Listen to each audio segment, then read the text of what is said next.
Hola, ¿qué tal? Hoy vamos a hablar del concepto de democracia.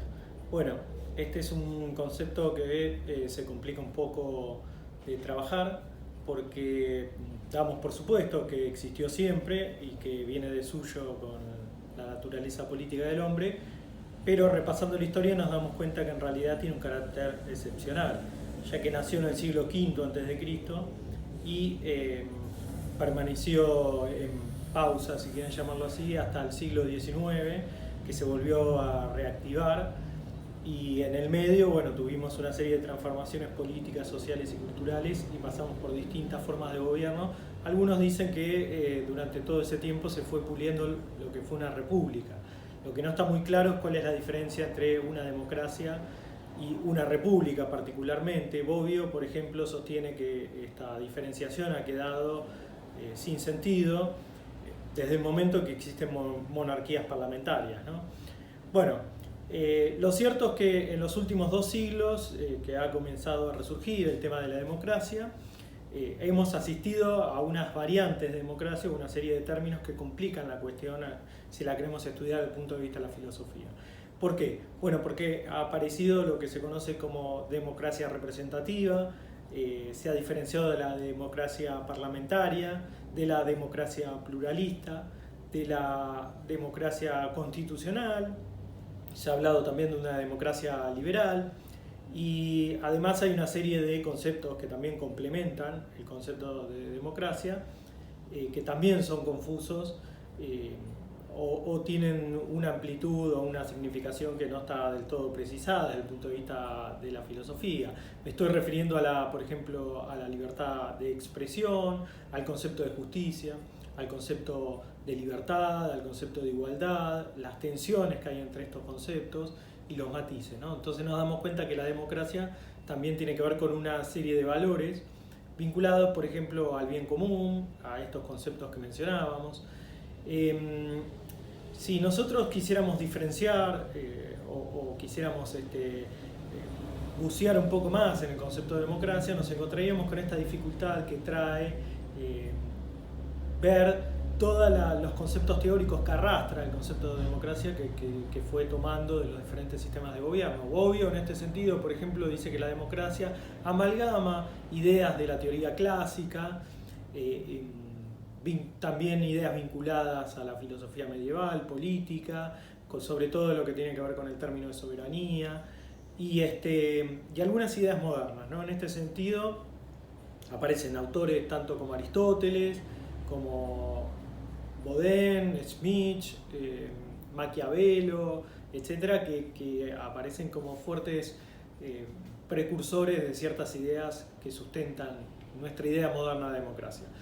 Si quisiéramos abarcarnos a un estudio más del tipo investigativo, bueno, tendríamos que separar los trabajos que hacen un estudio empírico de la democracia, o sea, los que estudian la democracia desde el punto de vista descriptivo. Ahí Schumpeter hace un trabajo interesante en este sentido. Y aquellos enfoques normativos, o sea, aquellos enfoques prescriptivos que apuntan a lo que la democracia debería ser, a diferencia de los enfoques descriptivos que describen lo que la democracia es, ¿no? Esto se podría uno pensar que lo puede zanjar yendo a la etimología de la palabra y diciendo, bueno, democracia viene de demos y cracia, o sea, gobierno del pueblo, que esta es la acepción que tuvo la democracia en el siglo V a.C. Y ahí uno lo que se encuentra es la dificultad de separar la democracia directa de la indirecta, que esto es lo que sucedía en el siglo V, o sea, había una democracia directa, y lo que sucede hoy hay democracias indirectas. Aristóteles, por ejemplo, separaba la monarquía de la aristocracia y de la democracia en función de la cantidad de gente que gobernaban, ¿no? O sea, la democracia era la forma de gobierno donde gobernaban todos directamente. En la monarquía y en la aristocracia, gobernaba, en el caso de la monarquía, una sola persona, en el caso de la aristocracia, un grupo. Y Aristóteles decía que cuando esto se pervertía, la monarquía se transformaba en tiranía y la aristocracia en oligarquía. Con respecto a la democracia, hay una discusión ahí si los griegos Los filósofos griegos la tenían bien categorizada, hay serias críticas de Platón al tema de la democracia, porque ellos consideraban que el pueblo, al no estar preparado, o sea, haber una mayoría que no estaba preparada, podía tomar decisiones injustas, ¿no? En el sentido de que no estaban acostumbrados a pensar ciertas cuestiones, etc.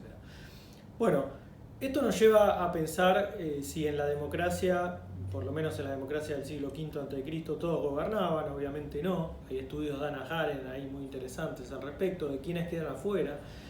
Pero en nuestra democracia moderna la pregunta es, bueno, ¿todos gobiernan? ¿Quiénes son esos todos, no? Evidentemente siempre hay algún tipo de restricción. Por ejemplo, los menores no votan. ¿Esos que gobiernan, de qué forma gobiernan, no? O sea, ¿de qué forma ejercen la democracia? ¿A través del voto o hay una democracia, gobiernan directamente como en las democracias directas, ¿no?